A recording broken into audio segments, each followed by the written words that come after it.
시청자 여러분 안녕하세요. 별별 이야기 차현주입니다. 우리는 흔히 우주를 보기 위해 천문대를 찾습니다. 그런데 지상에 있는 천문대는 날씨 등의 제약을 많이 받죠. 그런 단점들을 보완하기 위해 하늘에 천문대가 있다는 사실 알고 계셨나요? 바로 보잉기를 개조해 만든 적외선 천문대 소피아입니다. 소피아는 그동안 지상에서는 관찰이 힘든 천체 현상에 대한 많은 데이터를 수집해 왔는데요. 이번에는 별 앞을 지나는 명왕성 관측을 위해 달아올랐다고 합니다. 이 비행기에 달려있는 천문대라니 북반구 하늘을 지나간다면 꼭 이렇게 손을 흔들어주고 싶네요. 그럼 한 주 동안 하늘에서는 어떤 일들이 벌어졌을까요? 3, 2, 1.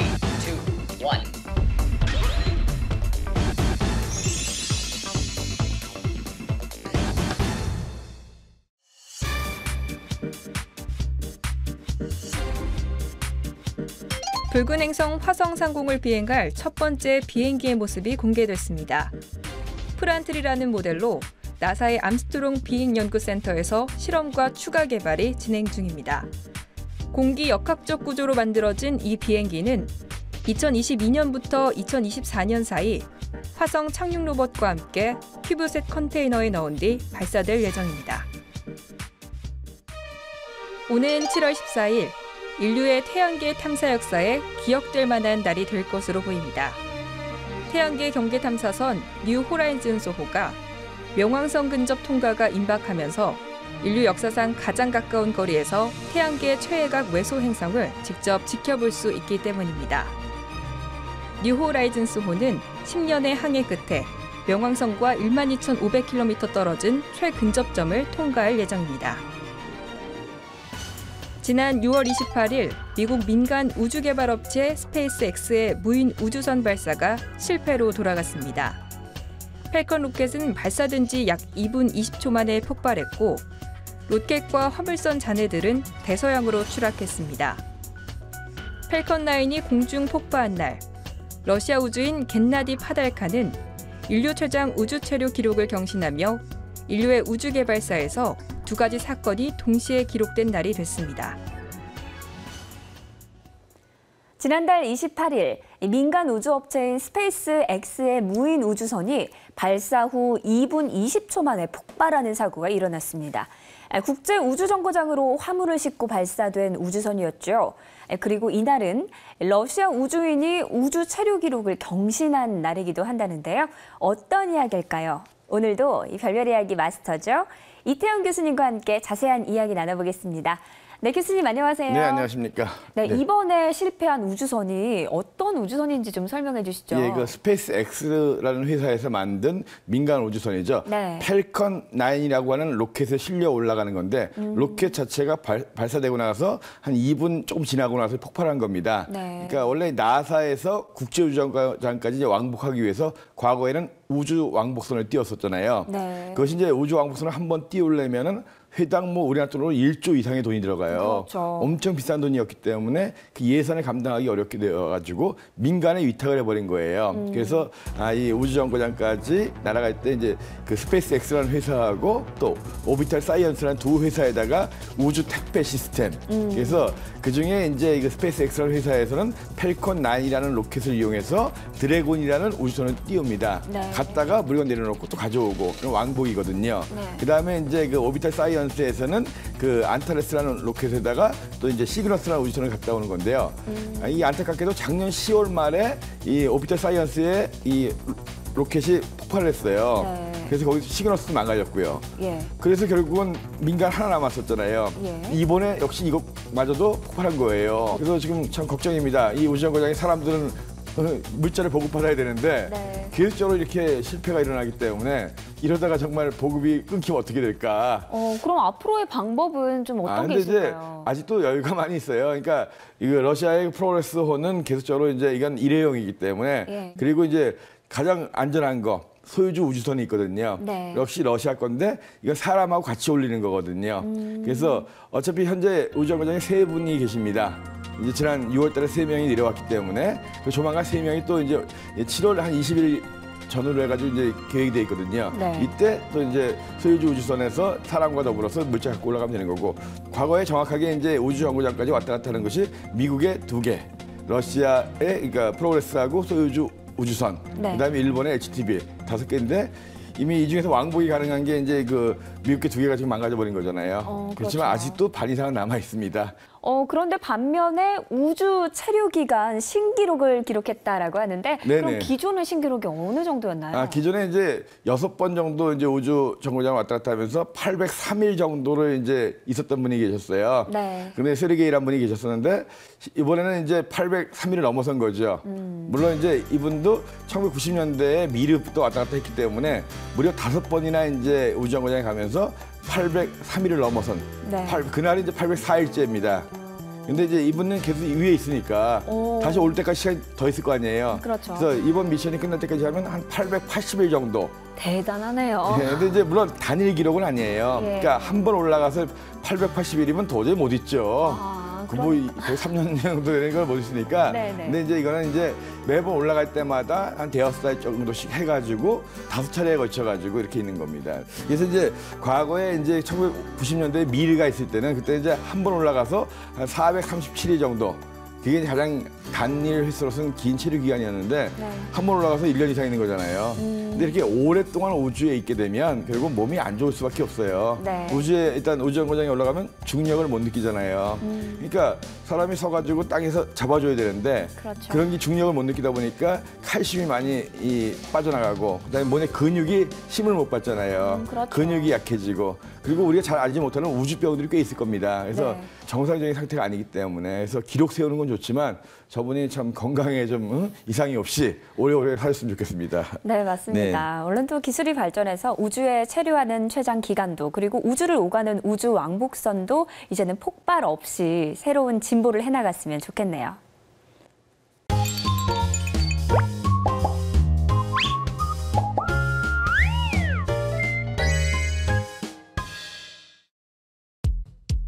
행성 방위를 위해 미국과 유럽연합이 손을 잡았다면 믿을 수 있을까요?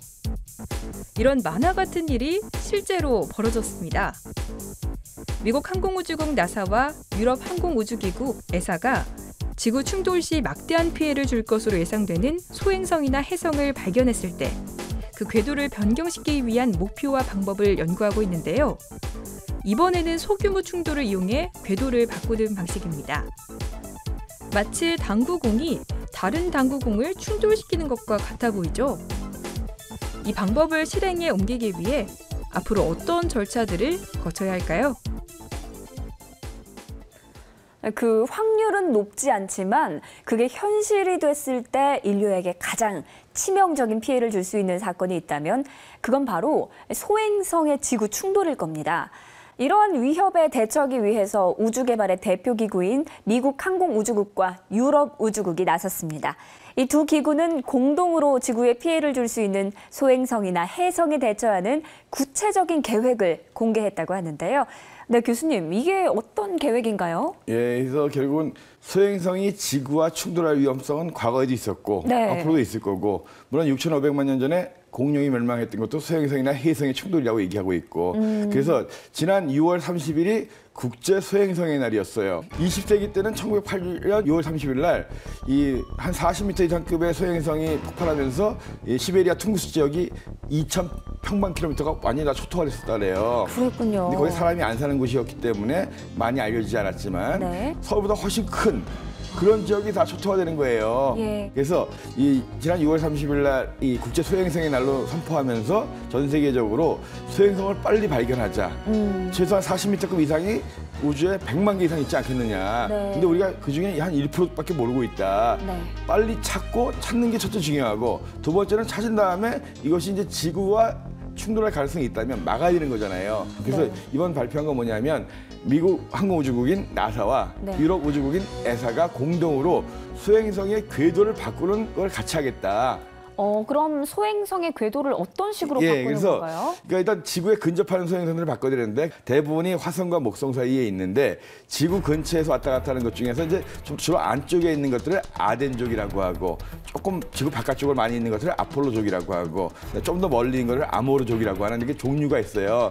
그중에 이제 아폴로족에 있는 한 지름 한 800m 정도 되는 소행성을 하나 목표로 삼은 거예요. 네. 이것이 이제 2020년대에 뭐 지구에 한 1,100만 킬로미터 정도 가까이 온다 이거죠. 그래서 이걸 대상으로 해서 실험을 하는 거예요. 그래서 먼저 이 에사에서 AIM이라고 하는 우주선을 먼저 띄워보냅니다. 그래서 이제 이 소행성의 이름이 이제 디디모스인데 위성이 같이 돕니다. 그렇군요. 디디문이라고 해가지고 그래서 거의 두 개가 쌍성 비슷하게 이중 소행성이라고도 불리거든요. 2019년에서 20년 사이에 에사에서 먼저 사전 답사를 하기 위해서 AIM이라는 걸 올리고 네. 그리고 나서 그것이 끝난 다음에 2021년경에 나사에서 다트라는 걸 올려가지고 AIM이 조사한 근거로 해가지고 가가지고 직접 충돌을 시키는 거예요. 디디문이라고 하는 이중 소행성 중에 작은 거에서 충돌시켜서 서로가 이제 방향이 바뀌고 그래서 두 개가 조금 궤도가 어긋나게 하는 거죠. 그래서 원래 있었던 궤도보다 좀 멀어지게 하거나 가까워지게 하거나 네. 이런 식으로 이제 충돌을 통한 궤도 변화를 시키는 것이 이제 이번엔 에사와 나사가 하는 거거든요. 예. 정확 계산을 하겠지만 아무튼 자연, 우주 마찬가지입니다. 인위적으로 바뀐다는 거 그 부분은 최대한 조심을 해야 돼요. 네. 그러니까 인간의 숨으로써 우주, 자연 환경을 바꾼다는 거 그렇죠. 신의 뜻을 거스르는 일일 수도 있잖아요. 최대한 어쩔 수 없을 경우에 조심스럽게 해야 될 것 같습니다. 네, 맞습니다. 소행성과 지구의 충돌, 흔한 일은 아니겠지만 한 번 충돌하면 엄청난 일이 발생할 수 있습니다. 이 소행성으로부터 지구를 보호하기, 전 세계가 함께 해야 하는 과제가 아닐까 싶네요.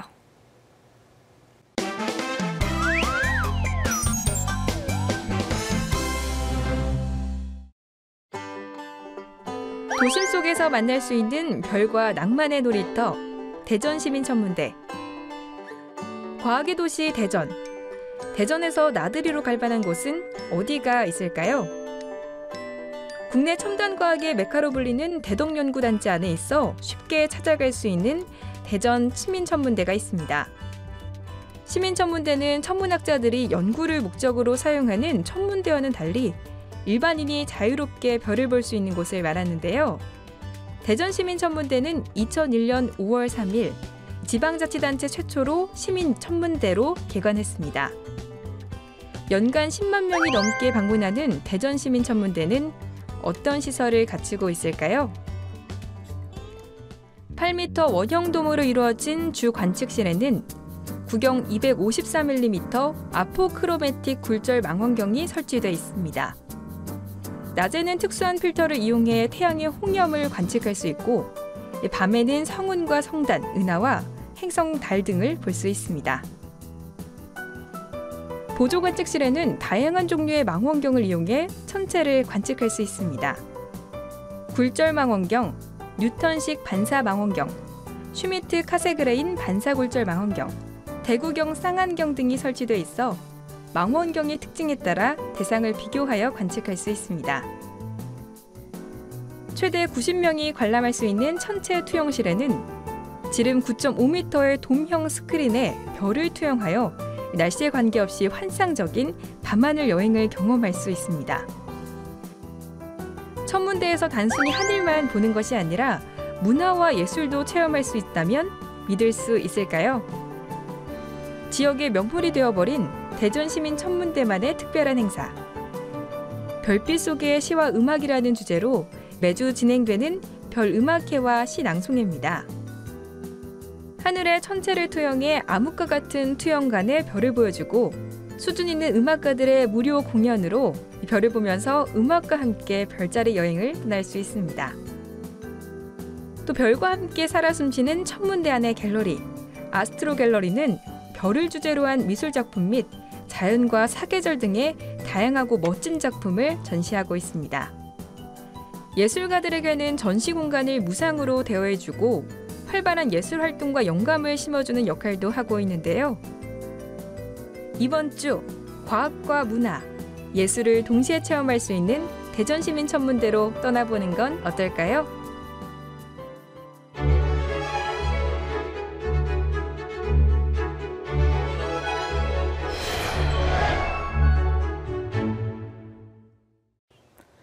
빈센트 반 고흐를 대표하는 작품을 물어보면 대부분의 사람들이 별이 빛나는 밤을 꼽을 것 같습니다. 이 작품이 그려진 시기는 고갱과 다투고 귀를 자른 사건 이후 생레미의 요양원에 있을 때입니다. 자신의 병을 인정하기 싫었지만 밤의 상태가 더 이상 견딜 수 없는 지경에 빠지자 끝까지 고집을 부릴 수 없었던 그는 요양원에서의 삶을 스스로 선택했는데요. 요양원의 창문으로 내다보이는 밤하늘을 그린 거긴 하지만 실제로 풍경을 보면서 그린 게 아니라 기억을 되살려서 그린 것이라고 합니다. 1889년에 그려졌다고 알려진 이 그림, 정확히 언제 그렸는지 그림만을 보고 알 수 있을까요?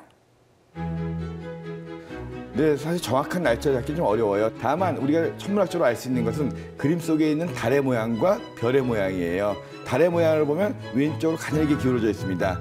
새벽이란 뜻이거든요.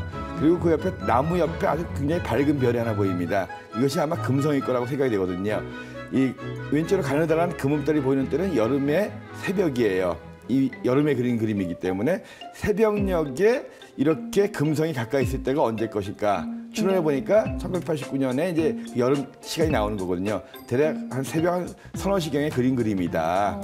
그리고 이제 그 별들 속에 소용돌이 치는 모양이 있어요. 이걸 보고서 이제 일부 학자들 같은 경우에는 그 소용돌이 은하라고 하는 그 부자 은하가 있습니다. 네. 나선 은하거든요. 그래서 이 나선 은하가 이제 1845년경에 실제로 큰 망원경으로 나선 모양이 발견돼가지고 굉장히 유명해진 거예요. 그래서 그 당시에 이제 이 몇십 년 차이가 안 나니까 상당히 유명한 그런 나선 은하의 모습을 이 고흐 자체가 약간 정신적으로 별로 안 좋았기 때문에 네. 같이 그려놓은 것이 아니겠느냐 하는 사람도 있는데 사실은 위치가 전혀 아니거든요. 이건 눈으로 보일 수도 없는 거고 네. 물론 고흐가 나선 은하를 생각해서 그려놓은 건지 아니면 정말 자기의 복잡한 심정을 그려놓은 건지 아니면 또 바람 부는 그런 모습을 상상하고 또 그려놓은 건지 모르겠지만 이 속에서 확실한 것은 가느다란 금음달과 금성. 그걸 봤을 때는 1889년 6월 말쯤에 어느 여름 새벽이었다 하는 것만 천문학적으로 확실하게 이야기할 수 있고 나머지 부분들은 고흐만이 알고 있을 겁니다.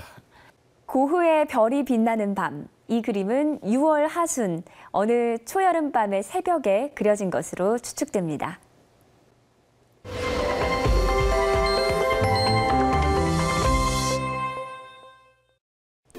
별별 이야기 오늘 준비한 소식은 여기까지입니다. 즐거운 시간 되셨나요? 다음 시간에도 유익하고 재미있는 우주 소식들 가득 담아서 찾아오겠습니다. 별별 이야기를 다시 보고 싶으신 분들은 YTN 웨더앤라이프 홈페이지에서 볼 수 있다는 것 잊지 마세요. 시청해주신 여러분 고맙습니다.